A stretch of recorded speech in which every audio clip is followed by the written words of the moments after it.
Hey there, I'm Britney, and I've got a hell of a story to tell you. I'm 33, and up until recently, I was working as a cosmetologist at this fancy clinic downtown. It wasn't a bad gig, you know? Decent pay, nice clients, and I got to make people feel good about themselves. But I always had this itch, this dream of running my own show. Now, let me introduce you to the other main character in this clusterfuck of a story, my husband. Well, ex-husband now, but we'll get to that juicy bit later. Let's call him Jack. Jack's 5 years older than me and used to work as a manager at some big-shot construction company. We'd been married for 3 years and were living in my apartment. Babe, I'm telling you, opening your own place is the way to go, Jack would say, lounging on the couch with a beer in hand. You be the boss, set your own hours. It's the dream, right? I'd nod, excitement bubbling up inside me. Yeah, you're right. But it's gonna take a lot of work and money to get there. Jack would wave his hand dismissively. Don't worry about that. We'll figure it out. I'll support us while you get it off the ground. You focus on being a kick-ass business owner. So, I started saving. Every extra penny went into my business fund. No more fancy dinners, no new clothes, nothing. I was on a mission. Geez, Brit, you don't have to be so strict, Jack would complain when I'd refuse to order takeout for the 3rd time in a week. Every dollar counts, Jack, I'd reply, heating up some leftovers. We agreed on this, remember? He'd grumble but eventually nod. Yeah. You're right. It'll be worth it in the end. Now, I should probably mention that Jack had been married before. He told me he'd left his apartment to his ex-wife after their divorce. They'd been together for 5 years, and that was about all I knew. Whenever I tried to bring it up, he'd get all cagey. Months went by, and finally, I felt ready to take the plunge. I quit my job at the clinic, got my license, found the perfect little space, and started renovating. Every day was a whirlwind of decisions: what equipment to buy, how to decorate. Finally, after what felt like forever, I was ready to open. I worked my ass off, 7 days a week, from dawn till way past dusk. I barely saw Jack during those first few weeks. When I'd get home, he'd be asleep. When I left in the morning, he was still snoring away. One day, I was in the middle of a facial when my phone started buzzing like crazy. I ignored it at first, I'm a professional, after all. But when it wouldn't stop, I started to worry. What if something had happened to Jack? As soon as my client left, I checked my phone. 5 missed calls from my mother-in-law, Sandra. My stomach dropped. Sandra never called unless it was important. I called her back, my heart pounding. Sandra, is everything okay? Britney, thank goodness, she said, her voice shaky. I've been trying to reach Jack all day. There's some kind of scandal at his work, and I can't get through to him. I'm worried sick. I felt like I'd been doused in cold water. Scandal? What scandal? I don't know anything about a scandal, Sandra.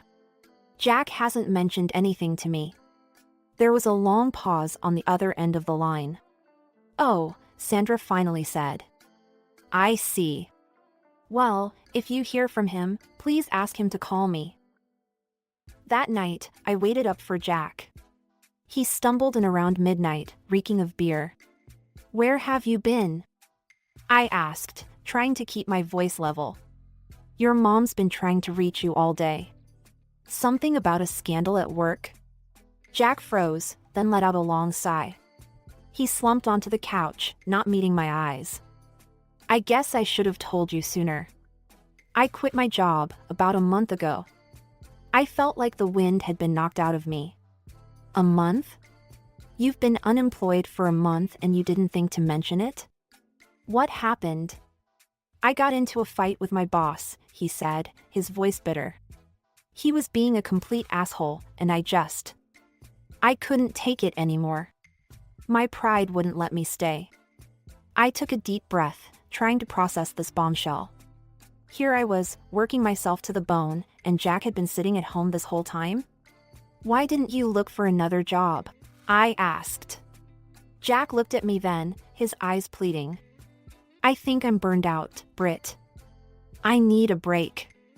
Maybe see a psychologist or something. I just can't face jumping into another job right now. Part of me wanted to scream at him. We had a plan, damn it. He was supposed to support us while I got the business off the ground. But looking at him sitting there, defeated and small, I couldn't bring myself to lay into him. Okay, I said finally. We'll figure this out. But no more secrets, Jack. We're supposed to be a team. He nodded, relief washing over his face. I'm sorry, Brit. I promise, no more secrets. Little did I know, that was just the first of many promises he'd break. The next few weeks were tough. I started picking up extra shifts at my old clinic, working mornings at my office and afternoons at the clinic. It was exhausting, but what choice did I have? We had bills to pay, and I had a loan to repay for the office. Jack spent most of his time at home, supposedly looking for jobs online, but mostly playing video games.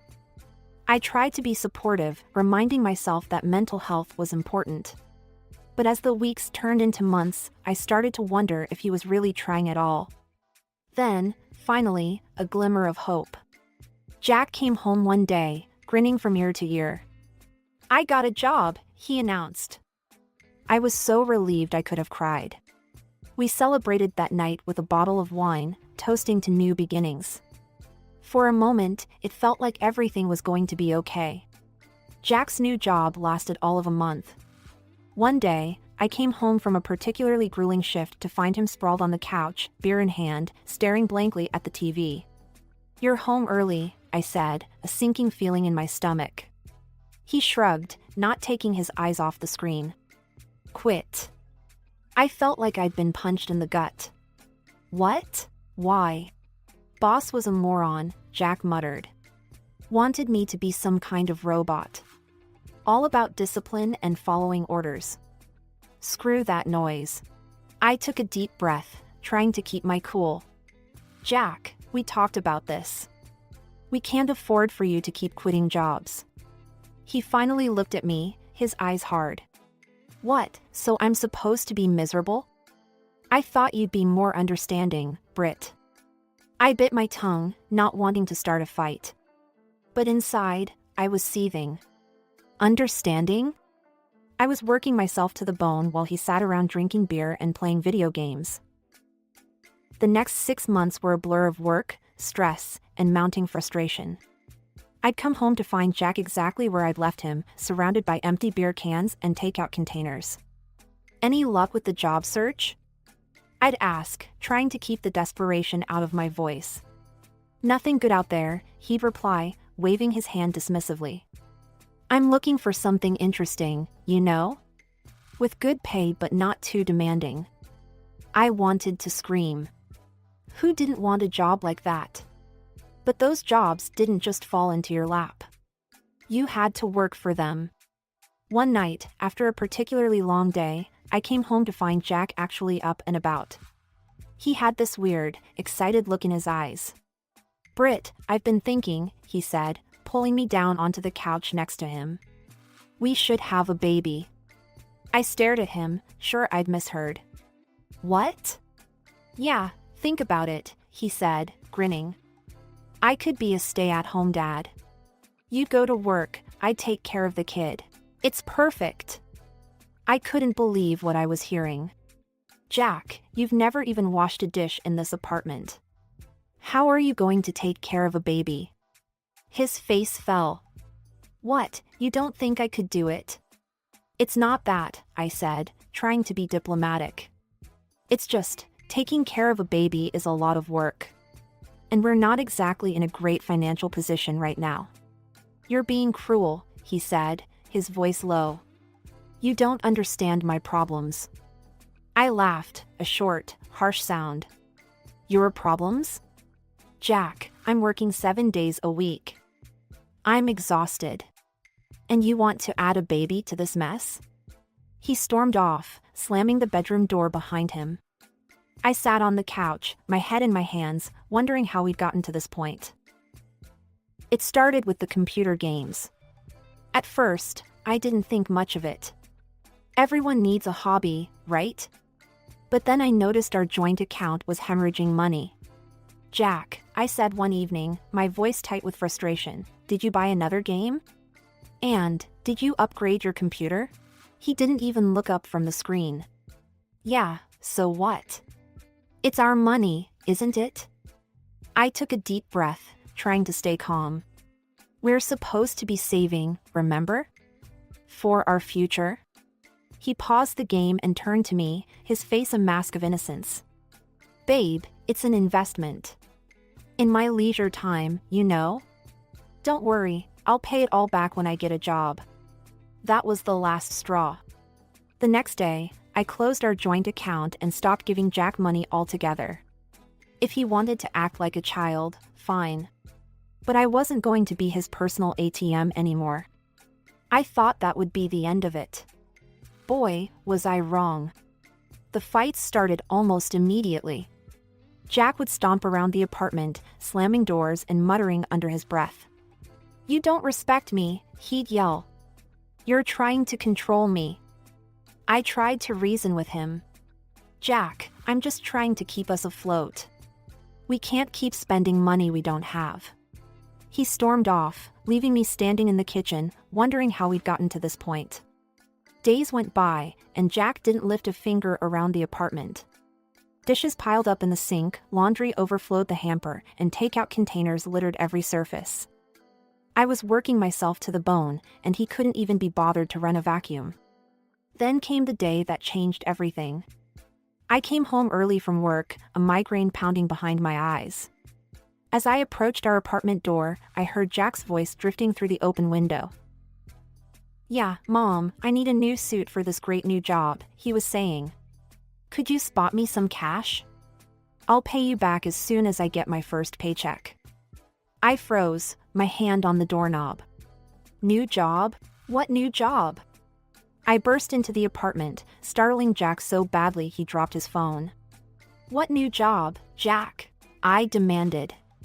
He stammered, trying to come up with a lie on the spot.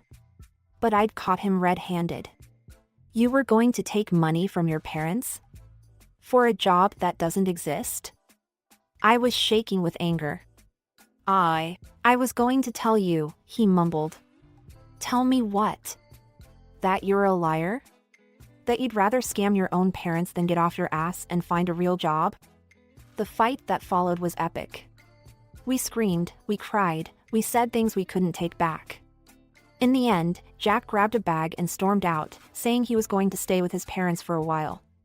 As the door slammed behind him, I sank to the floor, my head in my hands. I was successful, I was driven, I had my own business. And yet here I was, married to a man who seemed determined to drag us both down. The days after Jack stormed out were weird. I kept expecting him to come crawling back, full of apologies and promises to do better. But as one day turned into 2, then 3, then a week, there was nothing. No calls, no texts, not even a lousy email. Part of me was relieved. The apartment was peaceful for once. No more walking on eggshells, no more cleaning up after a grown man who acted like a teenager. But another part of me was worried. What if something had happened to him?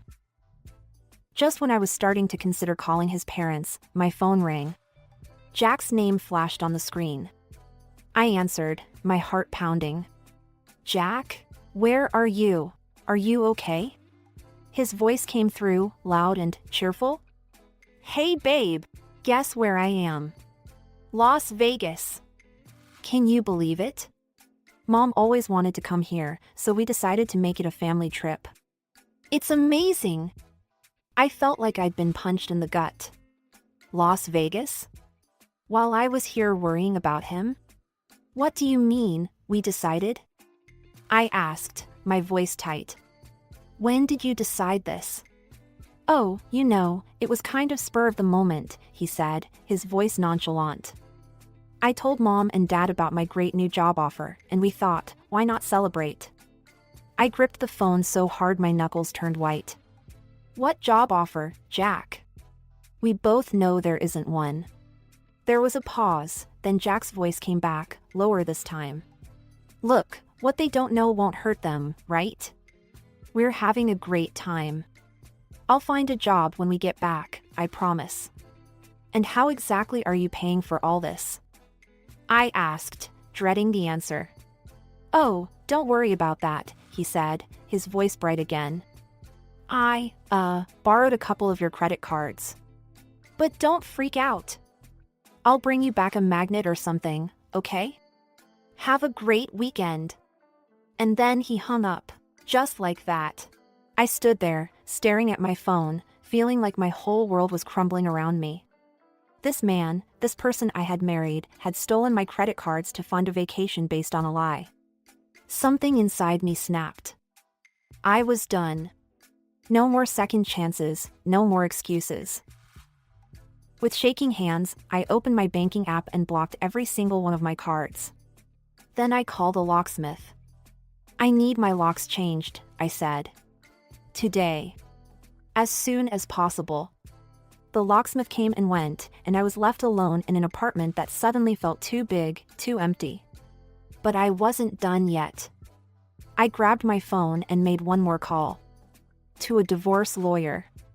Sitting in the lawyer's office later that day, I felt a strange mix of emotions. Sadness, anger, fear, but also relief.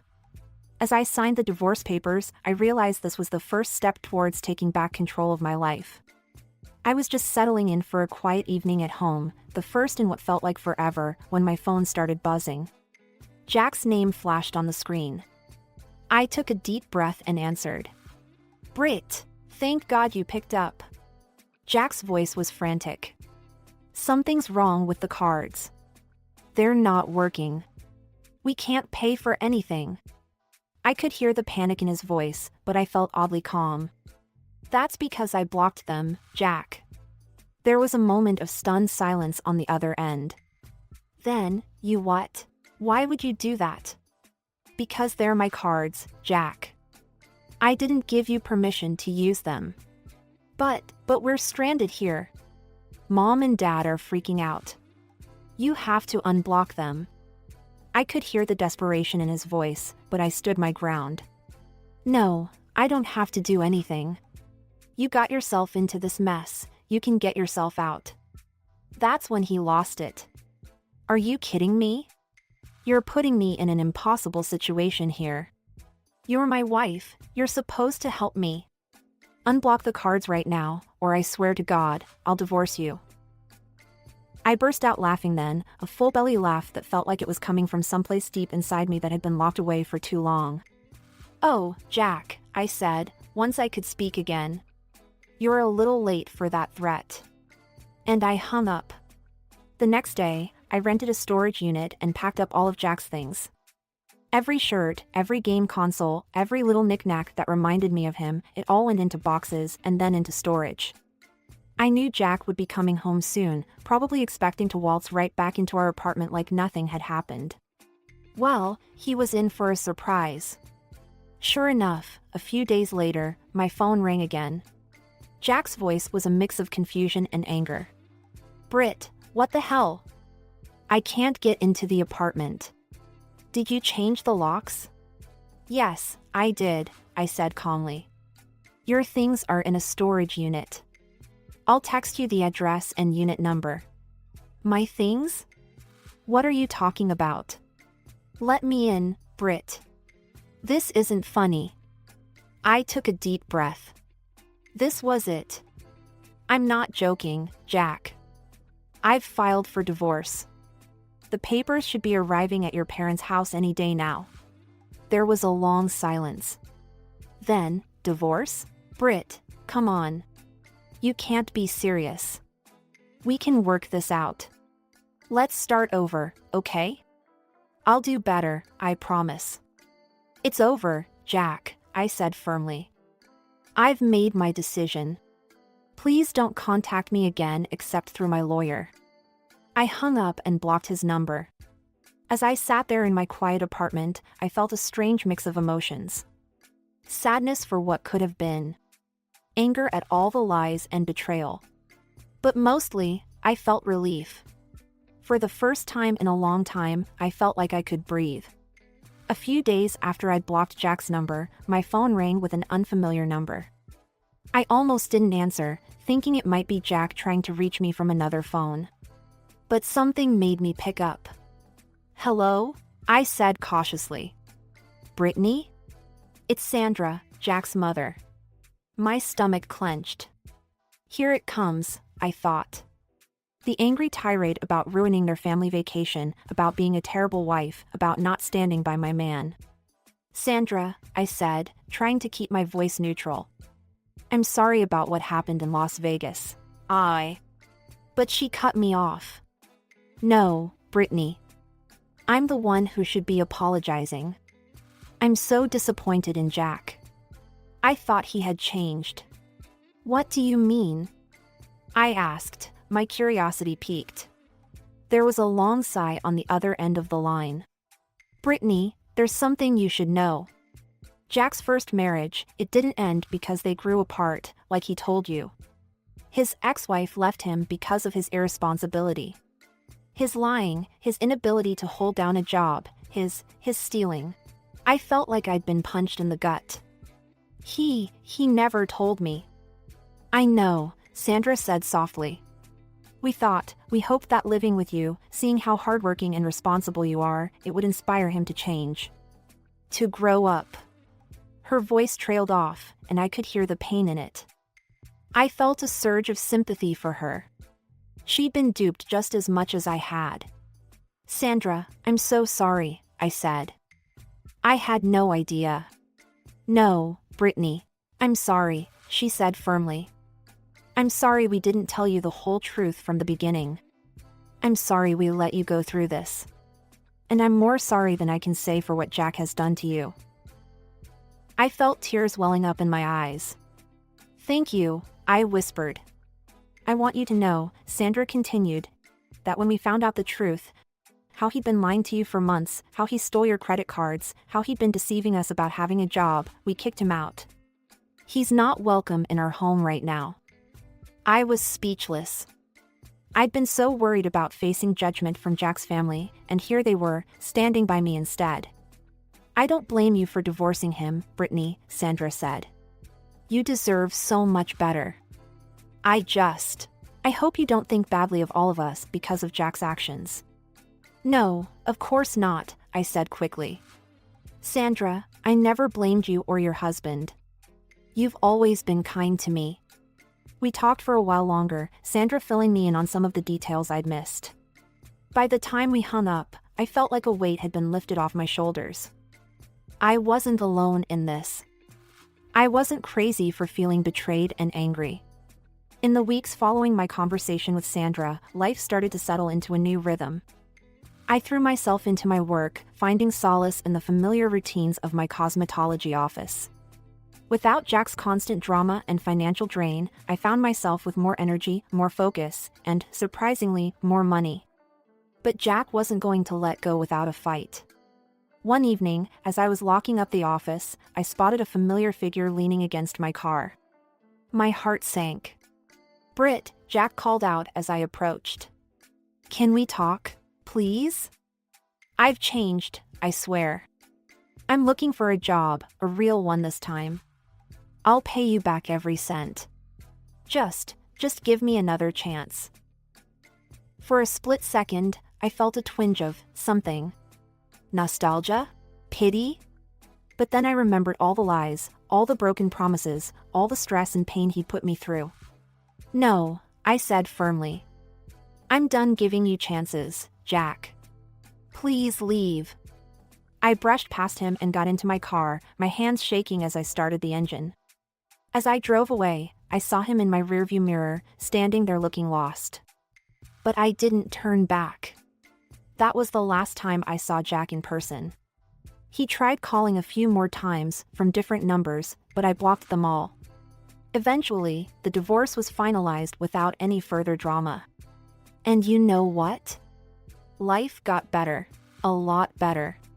Without the constant stress of Jack's unemployment and spending, my own finances improved dramatically. I was able to pour all my energy into my cosmetology office, and it showed. My client list grew, word of mouth spread, and soon I was busier than I'd ever been. I made the decision to leave my part-time job at the clinic and focus solely on my own business. It was scary at first, but it turned out to be the best decision I could have made. With the extra time and energy, I was able to really focus on marketing and expanding my services. I hired 2 more cosmetologists to help with the increased workload, and suddenly, I wasn't just a cosmetologist, I was a boss. The loan I'd taken out to start the business paid off, ahead of schedule. The constant worry about making ends meet? Gone. For the first time in years, I felt financially secure. But it wasn't just about the money. I started allowing myself little luxuries, weekend trips, nice dinners out, those shoes I'd been eyeing for months. Things I'd always denied myself before, thinking we needed to save every penny for some nebulous future that never seemed to arrive. Now, as I sit in my expanded office, looking at the plans for our new treatment room, I can't help but marvel at how much has changed. I'm not just surviving anymore, I'm thriving. And I did it all on my own. Don't get me wrong, it wasn't always easy. There were nights when I missed having someone to come home to, someone to share my successes with. But those moments became fewer and farther between as I built a life I truly loved. Looking back, I realized that ending my marriage to Jack wasn't the end of my story, it was the beginning. It was the moment I chose myself, my dreams, my future. And you know what? I'd make that choice again in a heartbeat.